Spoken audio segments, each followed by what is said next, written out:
The world doesn't end with a scream.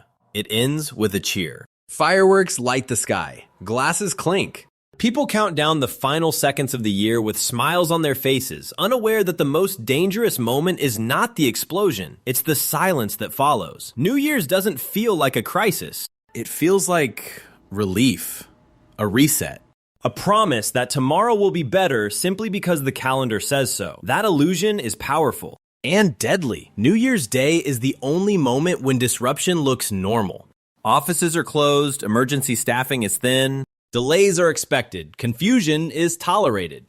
When systems falter, no one panics. They excuse it. It's the holiday. Give it time. Everyone's off today. That collective shrug becomes the perfect cover for failure.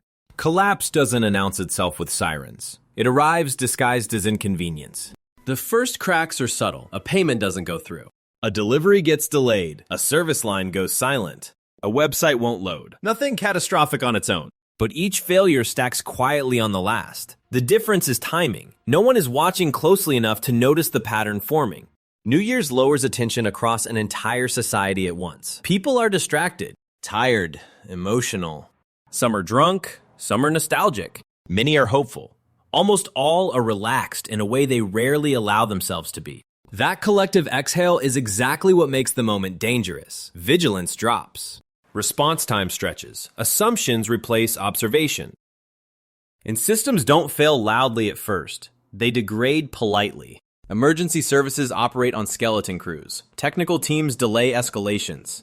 Decision makers assume issues will resolve by morning. By the time they realize something is wrong, momentum is already shifted. Recovery becomes coordination. Coordination becomes confusion. What makes New Year's especially fragile is the illusion of continuity. Lights are still on. Screens still glow. Music still plays. It feels like nothing has changed. And that's the trap. These are echoes of a system still running on inertia, not proof of stability. Collapse doesn't begin when things stop working. It begins when people stop noticing that they're breaking. Outside, streets feel strangely calm. Too calm. The kind of calm that isn't peace, but pause. A held breath.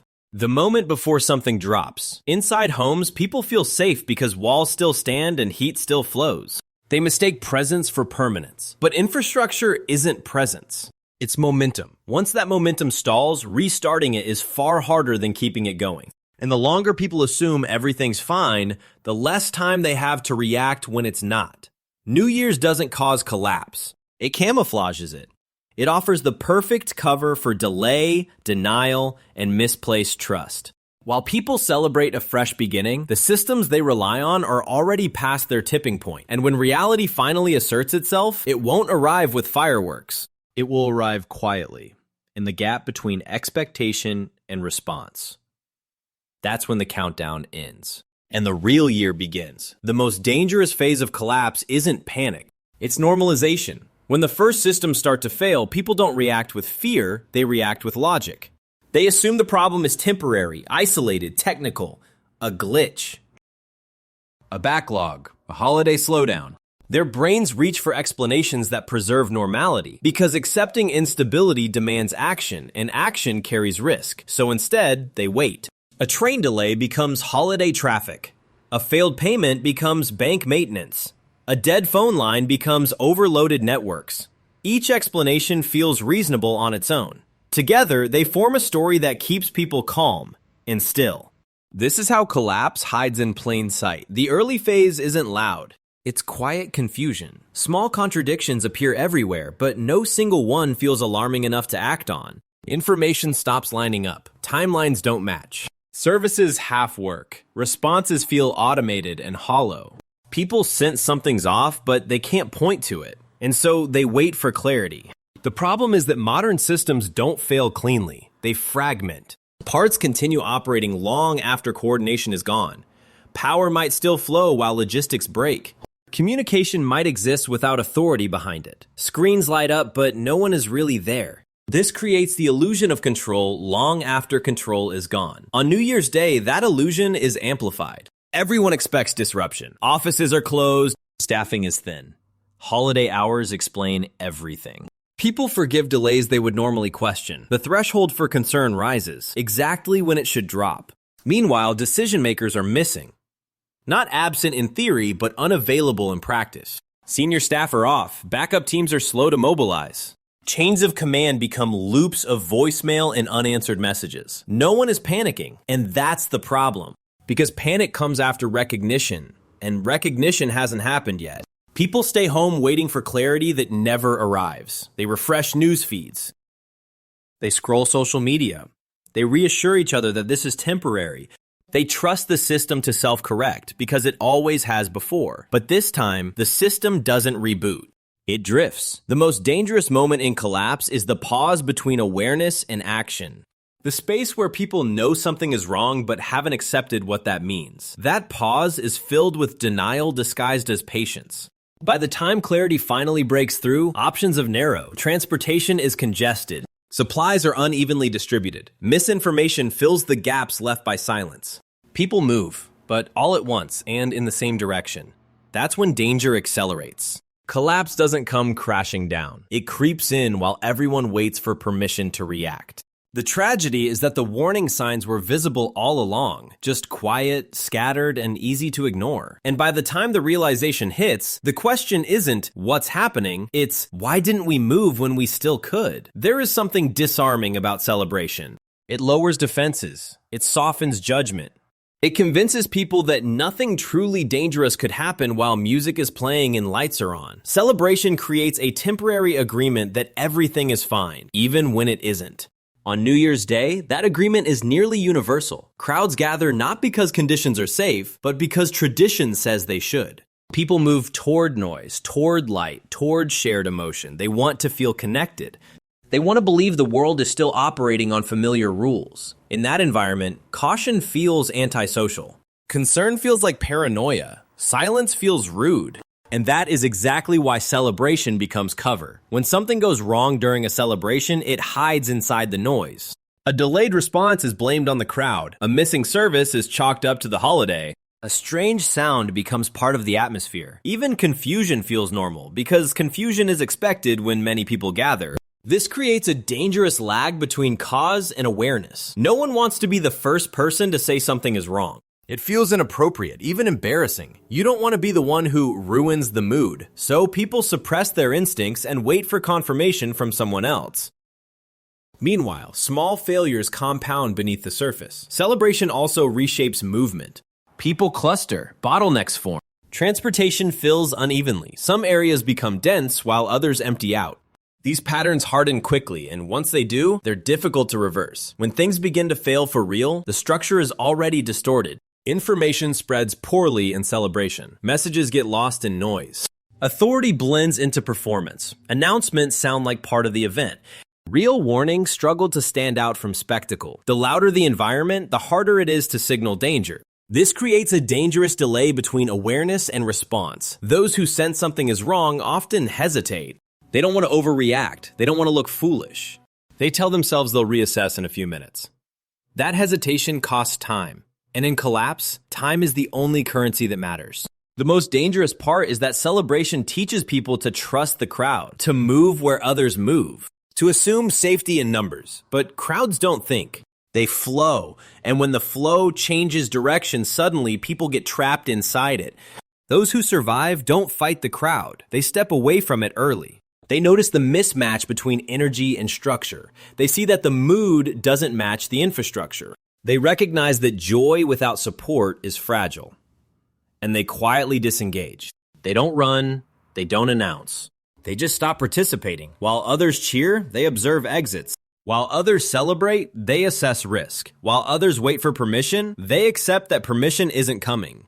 By the time the celebration ends, the environment has already shifted. Access points are blocked. Supplies are uneven. Communication is fragmented. The rules that govern the party no longer apply, and the people who noticed early are no longer there.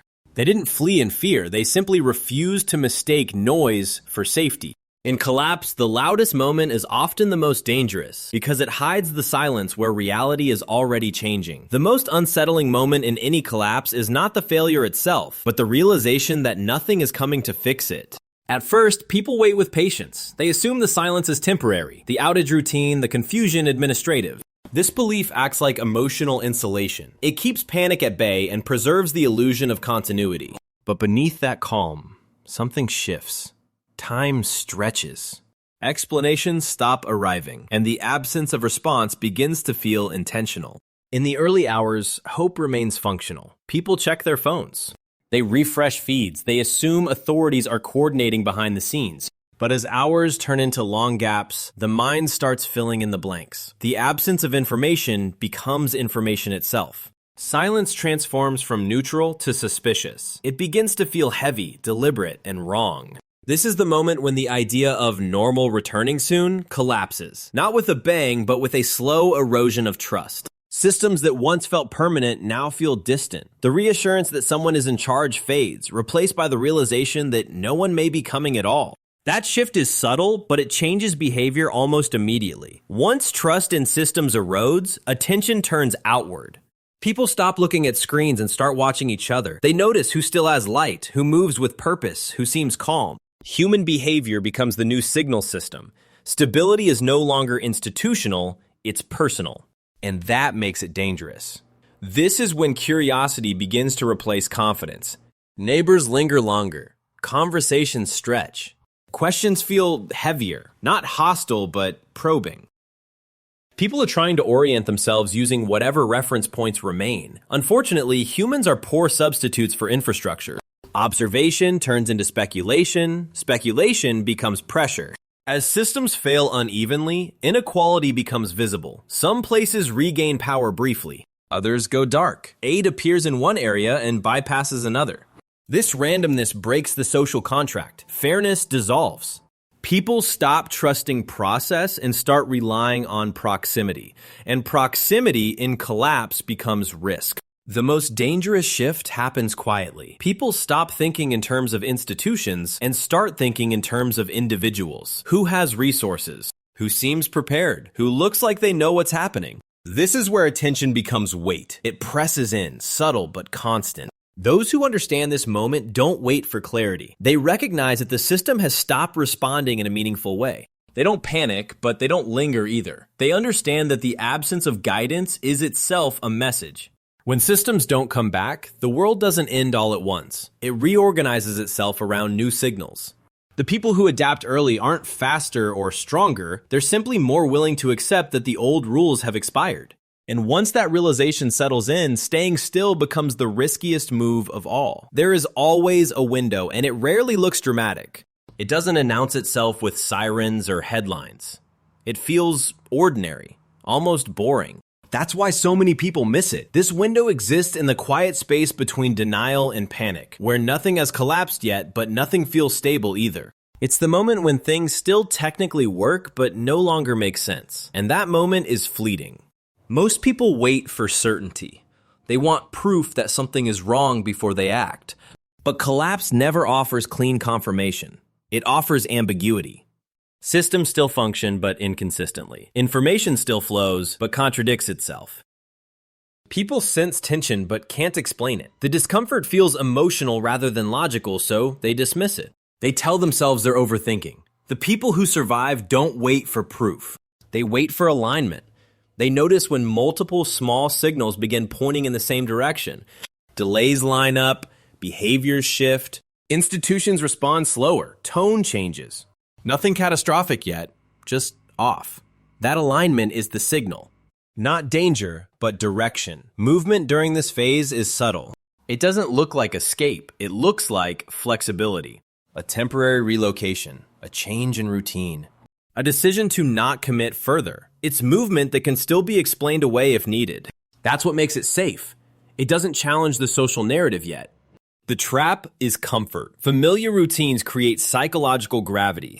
They convince people to wait one more day, then another. Each day makes leaving harder, not because the risk increases, but because the weight of staying accumulates. Emotional investment grows, plans deepen. Possessions anchor, and slowly, mobility fades. What traps people isn't fear, it's justification. It's probably fine. It's not that bad. I'll wait for more information. These thoughts feel rational, but they're really avoidance mechanisms. They postpone action until action becomes costly. By the time urgency is obvious, options have already narrowed. The window closes quietly. Roads fill without warning. Services falter unpredictably. Spaces that once felt open become crowded. Social behavior shifts from cooperative to protective. Not hostile, just guarded. Movement begins to draw attention instead of blending in. Those who moved early often don't realize how close they were to being trapped. They simply followed a sense that the environment was changing faster than people were acknowledging. They didn't run. They repositioned. And once they did, they could see the shift more clearly from the outside. This is the paradox. Early movement feels unnecessary, even foolish. Late movement feels impossible. The window in between feels invisible unless you're looking for it. Most people miss it because they're waiting for permission, for consensus, for a sign that doesn't require interpretation. But collapse never offers that clarity. It offers timing and punishes hesitation. The ones who make it through aren't braver or smarter. They're simply willing to move before the crowd agrees that movement is necessary. By the time everyone agrees, the window is already closed. Survival after collapse rarely looks dramatic. It doesn't resemble the stories people tell themselves about bravery or endurance. It isn't loud, heroic, or cinematic. It's quiet, it's restrained, and most of all, it's intentional. The people who endure are not the ones who draw attention to their resilience. They're the ones who make resilience invisible. True survival begins with subtraction, fewer explanations, fewer possessions, fewer expectations. Those who make it through understand that attention is a cost, not a reward. Every time you are noticed, evaluated, or remembered, you become part of someone else's mental map. And in unstable conditions, being on someone's map is a liability. These survivors don't announce decisions. They don't narrate their thinking or justify their choices. They act quietly, often invisibly, and allow others to misinterpret their silence as weakness or indifference. That misunderstanding becomes protection. When others stop tracking you, stop predicting you, stop expecting things from you, your freedom expands. They also understand that movement isn't always physical. Sometimes it's social. Sometimes it's psychological. They withdraw from conversations that drain energy. They step away from roles that demand performance. They detach from expectations that once defined them. This isn't isolation, it's recalibration. In collapse, noise isn't just sound. It's obligation, it's visibility, it's being pulled into other people's urgency. Survivors learn to reduce their signature across all dimensions: emotional, digital, behavioral. The less you broadcast, the less you're pulled into dynamics that consume energy and attention. This doesn't mean disengaging from humanity. It means choosing when and how to engage. They help selectively. They speak sparingly. They listen more than they act. They recognize that not every problem is theirs to solve, and that constant intervention often accelerates burnout rather than preventing harm. While others cling to identity, profession, status, beliefs, survivors let identity become fluid. They adapt to context instead of defending a fixed self. This flexibility allows them to move through changing environments without friction. They don't need to be seen a certain way, they just need to remain functional. There's a paradox here. The quieter someone becomes, the more control they often gain. Not through dominance, but through freedom. They're not pulled into cycles of reaction. They're not constantly responding to pressure. They choose when to act and when not to. When stability begins to return, these individuals don't rush forward. They observe. They test the ground. They re-enter gradually, without urgency or entitlement. They don't seek recognition for surviving. Survival was never the point. Continuity was.